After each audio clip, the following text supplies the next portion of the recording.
Ассалому алайкум, бародарон ва тамошобинони азиз. Хуш омадед ба дарси дуюм аз курси асосҳои веб барномасозӣ. Дар ин дарс мо дида мебароем тег чист ва дар HTML чӣ хизмат мерасонад. Рӯйхат чист ва чанд намуд мешаванд. Дар HTML рӯйхатҳоро низ истифода мебаранд. Мо дар ҳамин дарс дида мебароем ки рӯйхатҳо чӣ гуна ҳастанд ва чанд намуд мешаванд. Атрибут чист ва барои чӣ истифода мешавад. Дар дарси қаблӣ шумо асосҳои HTML-ро омӯхтед ва аввалин веб саҳифаи худро эҷод кардед. Имрӯз мо ба қадами навбатии дарс мегузарем ки дар он шумо мефаҳмед ки чӣ тавр саҳифаҳои интернетии худро барои истифодабарандагон қулай ва фаҳмотар созед. Хуб, дар ин дарс мо се ҷанбаи асосиро дида мебароем ки ба рушди веб тамаркуз мекунанд, яъне тегҳои матнӣ, аниқтараш рӯйхатҳо ва атрибутҳо. Ин тегҳо қисми ҷудонашавандаи HTML мебошанд ва ба мо имкон медиҳанд ки матнҳоро дар саҳифаи худ ба таври дилхоҳ ворид кунем. Мо аз омӯхтани тегҳои матнӣ оғоз мекунем ки ба мо имкон медиҳанд матнро дар саҳифаи веб ба таври дилхоҳ истифода барем. Сарлавҳаҳо ва рӯйхатҳоро месозем. Калимаҳои зарурии ҷудо мекунем бо ёрии тегҳои матнӣ. Мо боварӣ дорем ки пас аз ин дарс шумо метавонед намуди зоҳирӣ ва функсияҳои вебро ба пуррагӣ созед, яъне ба таври дилхоҳ созед. Тегҳои матнӣ. Дар ин бахш мо тегҳои асосии матнии HTML-ро дида мебароем ки ба шумо имкон медиҳанд ки матнҳоро дар саҳифаи веб ба шакли дилхоҳ ворид кунед. Тегҳои матнӣ ба шумо имкон медиҳанд ки сохтор ва намуди матнро идора кунед ва онро зебову хонданӣ гардонед. Хуб, ба тегҳои матнӣ дохил мешаванд H1, Strong, EM, дигар тегҳо ки мо дар намуди амалия дида мебароем. Хуб, мегузарем ба қисми амалияи дарс. Дар қисми амалия мо ҳамаи тегҳои матниро дида мебароем.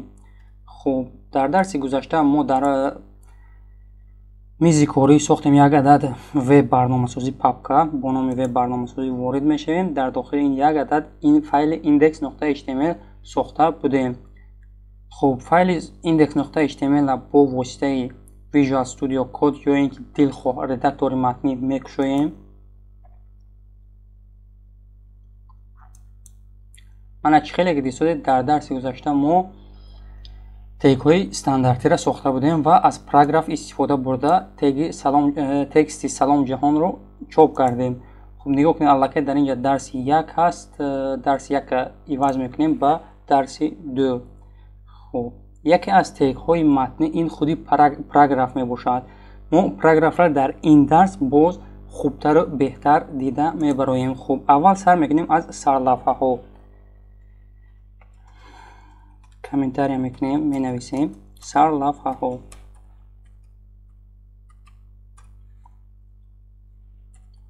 Сарлавҳа гуфта чиро мефаҳмонанд? Сарлавҳа ин як қисми сайт мебошад ки бо ҳарфҳои ғафс, яъне жирнӣ навишта мешавад.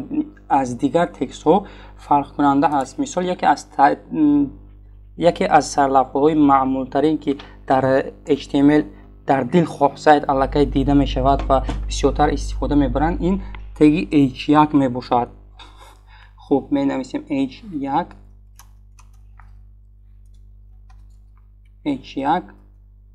ҳатман боз H1 мепӯшем, барои хотири он ки теги H1 ин ҳам кушодашаванда, ҳам пӯшидашаванда, яъне мо аввал мекушоем, баъд мепӯшем. Хуб, дар дохили ин тег мо метавонем дилхоҳ текстро нависем. Албатта беҳтараш тегҳои сарлавҳаро нависем, беҳтар мешавад. Ба забони русӣ заголовок мегӯянд.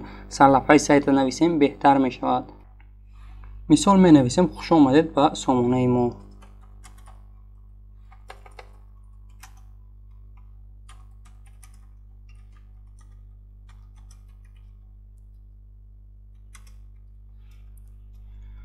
як бор сохранид кардан, натиҷаша дар браузер мебинем ки чӣ хел шудагӣ ҳаст.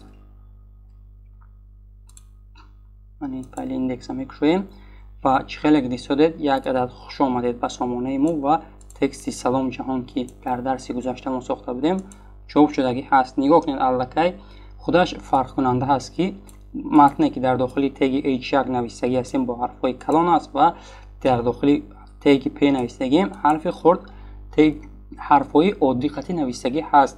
ин буд як намуди сарлавҳа. анакнун сарлавҳаҳо 6 намуд мешаванд. хуб аз ҳамдигараш чӣ фарқ доранд? нигоҳ кунед, танҳо бо андозааш фарқ мекунад. тамом тег 6 намуди тег ҳамаи намудаш бо ёрии h1 h2 h3 h4 h5 ва h6 мешавад. нигоҳ кунед, агар мо дар поён нависем ки h2 мисол сарлавҳаи 2 ҳамаша ман менависам, баъд фарқияташ мебинем ки дар чӣ аст. мана 6 тег, хуб инаш 2 ҳаст, инаша менависем h3, инаш мешавад h4, инаш мешавад h5, хуб инаш мешавад h6. сахранид мекунем ва браузер обновид мекунем. хуб мана чӣ хеле дисодед h1 h2 h3 h4 h5 h6 ҳамин h чӣ қадар ки зиёд шудааст, ҳарфҳо хурд шуда бурафтан гирифтодаанд. яъне дилхоҳ намуди сарлавҳаро мо метавонем дар сомона нависем. аз ҳама пешрафташ ва дар сайтҳо бисёр истифода мебардагӣ ин h1 ҳаст. h1 дар дилхоҳ ҷои сайт мо метавонем истифода барем. хуб ин буданд намуди сарлавҳаҳо. мисол барои фаҳмотар шудан мо ҳамаш h2-ҳоро удалед мекунем, менависем. нигоҳ кунед. хуб h2. хуб дар бораи мо мисол дар бораи мо дар инҷа параграф истифода бурдагӣ ҳастем бо ёрии теги p. нигоҳ кунед, теги p барои фаҳмотар шуда ва фаҳмем ки то охири дарс ягон чӣ фоидаовар сохтагӣ ҳастем. ман аз ҳамин чиҳо истифода мебарам. мо як дастаи веб барномасозон ҳастем.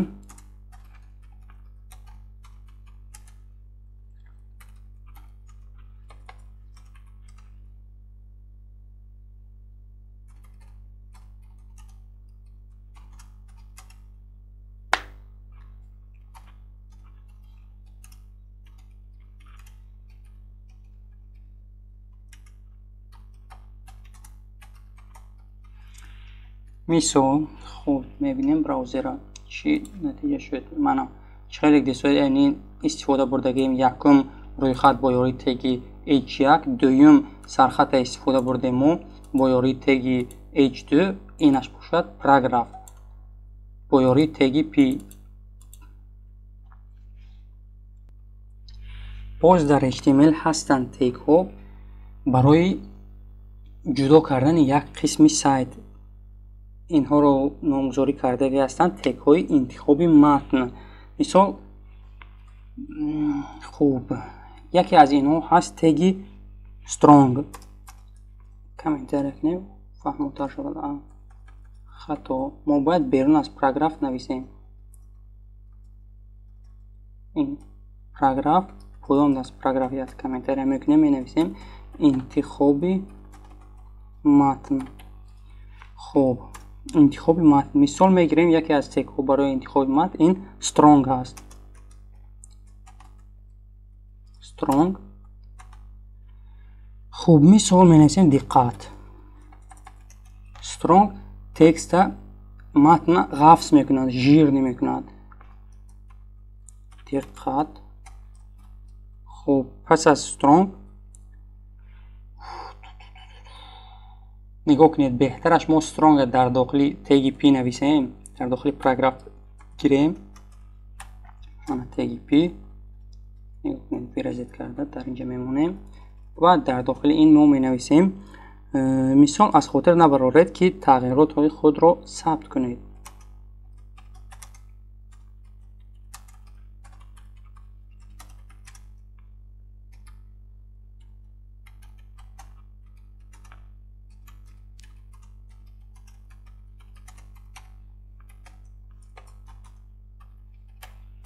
مانا براوزر میبینیم یک بار هم نوید کرده.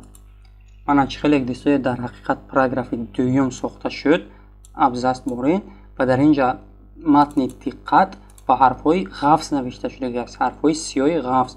خب از خاطر نبرارید و دیگر تکست ها چون پیشتر عادی ایستادگی هست. مانا یعنی ما در اینجا فهمیدیم که تگ strong برای قفس کردن متن استفاده می شود.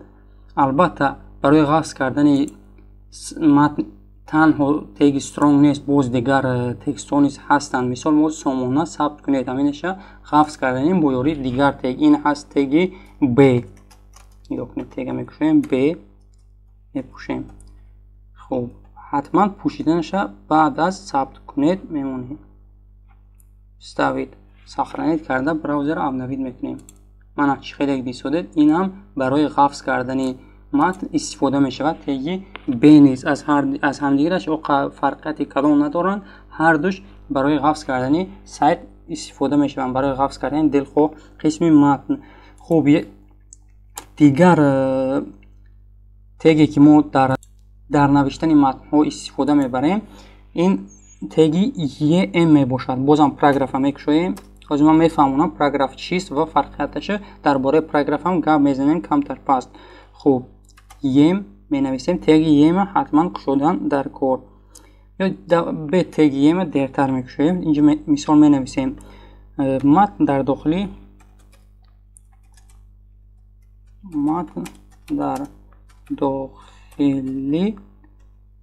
مثال تگ یم. همین دو کلمه را کرسیو نمیکنیم، در داخل تگ یم میگیریم. یم در داخل تگ یم نوشته شده است.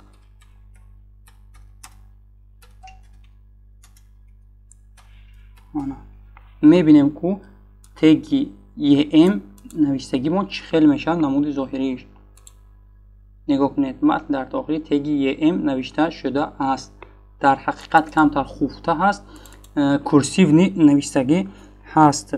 یعنی ما فهمیدیم که تگ یم دلخواه قسم متن کرسیوی میکند.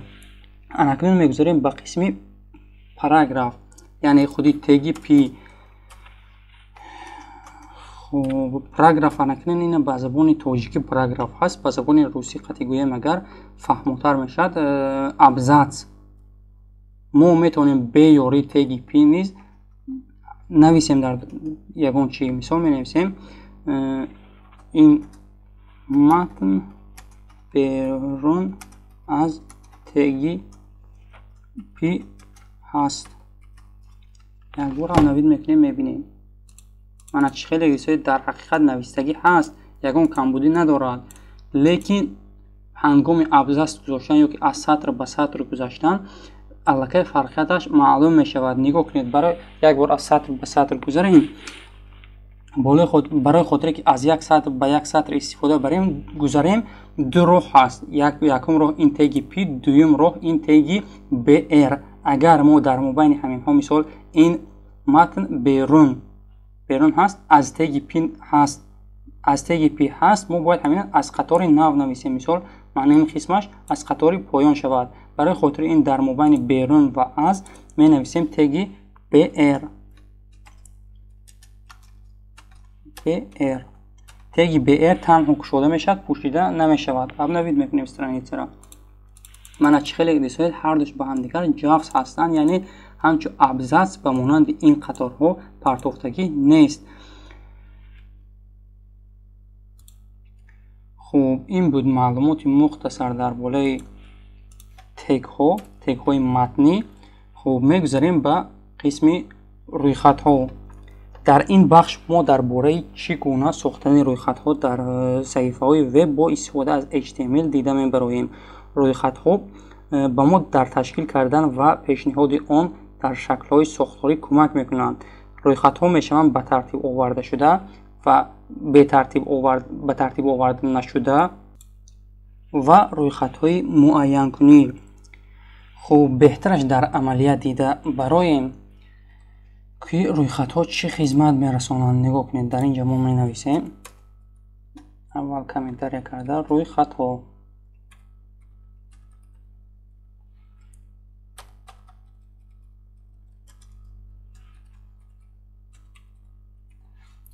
خب اول ما استفاده می‌کنیم روی خط‌های به ترتیب آورده شده. خب روی خط‌های به ترتیب آورده شده اکنون چی گفتنی گپ است؟ هنگامی شما یگان جو خرید رفتن یا که یگان سپیسکا ترتیب دادن در این روی خط حتما رقم‌ها استفاده شده هستند. 1 2 3 4 5 6 7 شماره همون روی خط هست. همین از سبب در پیش شماره داشتن همین روی خط به ترتیب آورده شده گفتگی هستند. اکنون روی خط به ترتیب آورده شده را چه خیل ساختن ممکن است؟ اول ما می نویسیم تگ OL، در داخل تگ OL می نویسیم تگ لی. این دو تگ برای ساختن روی خط ها استفاده می شوند. همه متنی که در داخل تگ لی نوشته می شود روی خطی به ترتیب آورده شده نامیده می شود. خوب نگاه کنید، می نویسیم لی، در داخل لی مثال می نویسیم مواد تیار کنید.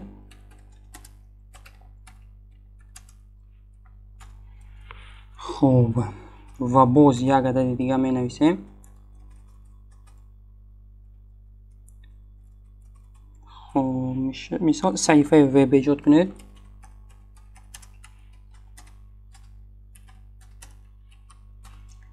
یک عدد دیگه سازیم اگر در وبسایت نشر کنید. مثال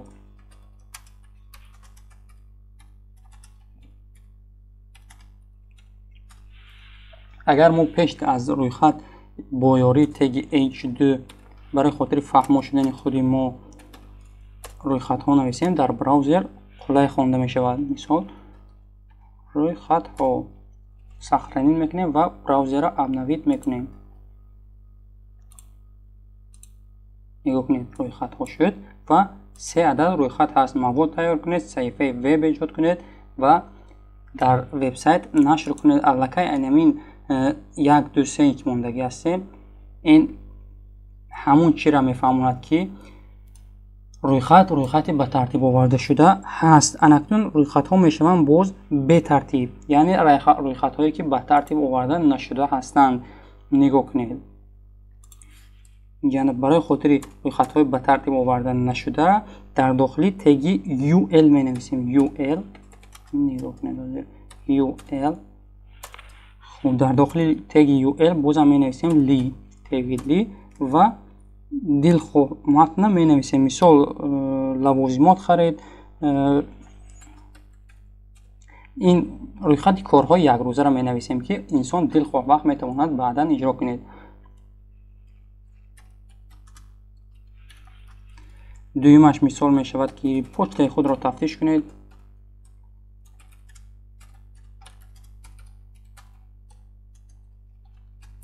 خب سوم مثال برای آینده خود وقت جدا کنید.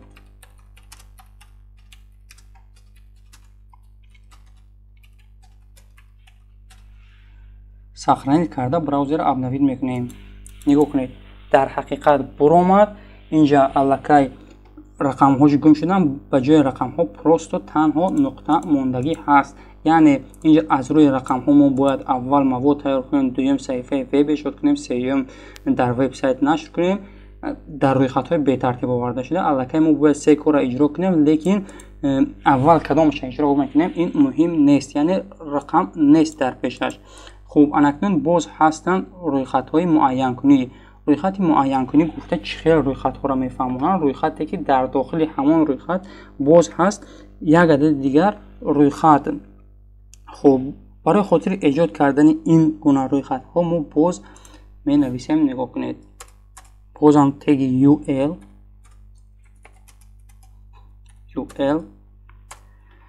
خب پس از تگ UL می نویسیم تگ لی. نگاه کنید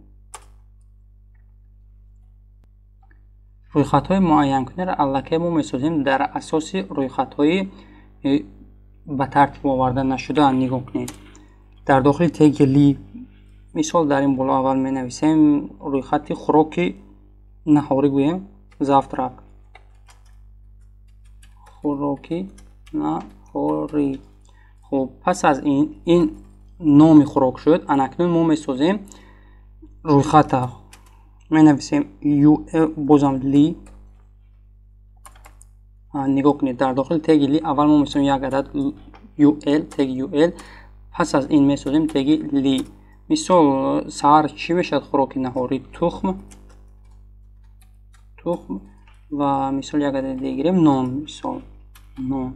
як бор браузера мебинем ки чӣ хел чоп мешавад. нигоҳ кунед хӯроки наҳорӣ аллакай нигоҳ кунед нуқтаи пешаш дигар шуд, ба монанди зерменю шуд.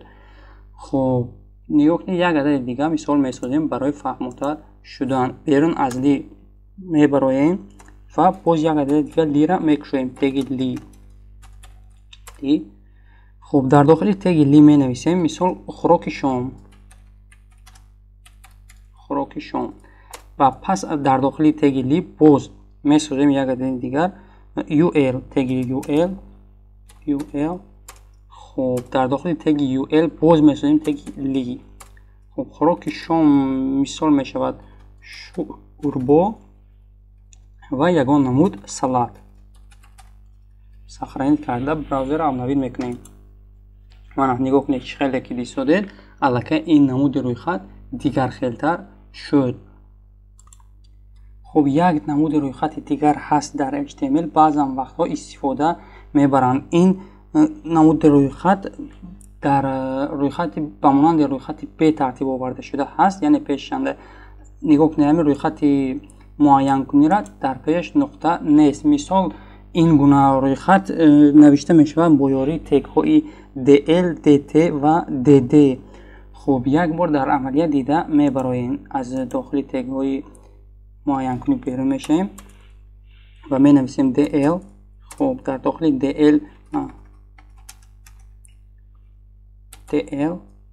хуб дар дохили теги dl менависем аввал dd. хуб мисол менависем тавсифи 1 ва барои хотири тавсифи 1 навистан ҳатман теги dt истифода мебарем, dt. хуб менависем маълумоти мухтасар дар бораи тавсифи 1 шуд. сохранить карда браузера обновид мекунем. нигоҳ кунед аллакай ин дигархелтар шуд. ин рӯйхат нагӯемам мешавад. дар боло мо тавсиф гуфтем, дар поён номи ҳамон тавсифа навистагӣ ҳастем. аллакай ба монанди абзац партовсодаи пешанда ҷои холӣ партовсода аст. мо инчунин метавонем ба монанди ҳамин боз як адади дигар тавсиф истифода барем. мисол нигоҳ кунед, ман ина копиро завид мекунам. тавсифи 2 маълумоти мухтасар дар бораи тавсифи 2 обновид. мана чӣ хеле дистодед тавсифи 2 тавсифи 1 шуд.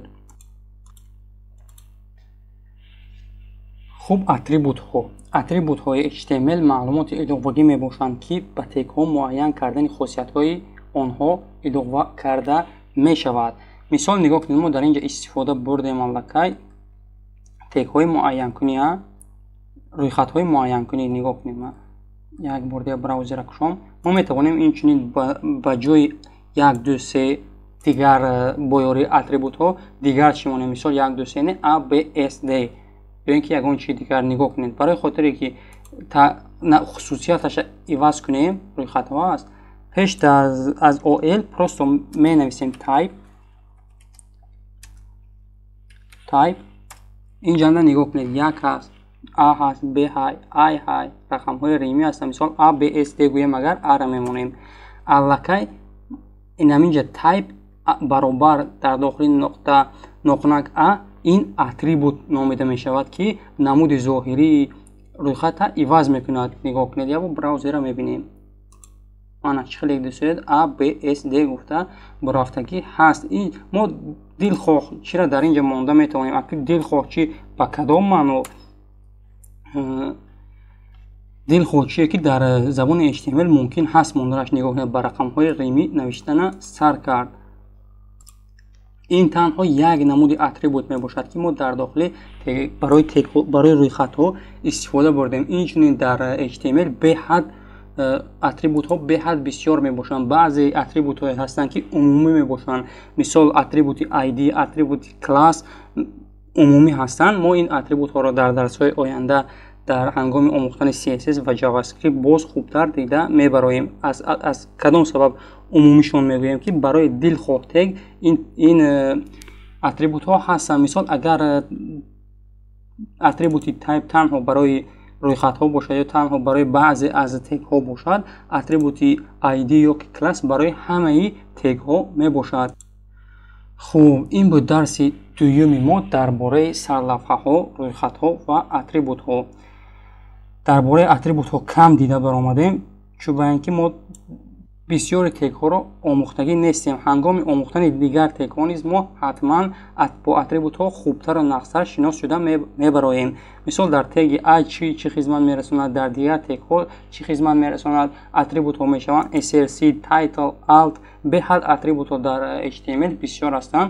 худо хоҳад ҳамаша омӯхта мебароем. хуб, ин буд дарси дуюми мо аз курси асосҳои веб барномасозӣ. дар сайт ман вазифаи хонагиро мемонам, тестора мемонам. ҳатман дарса тамошо кунед, вазифаи хонагиро иҷро кунед, тестора супоред. чӣ ҷои нофаҳмое ки шуд нависед, худо хоҳад ман ҳатман мефаҳмонам. хайр озраш то дарсҳои оянда.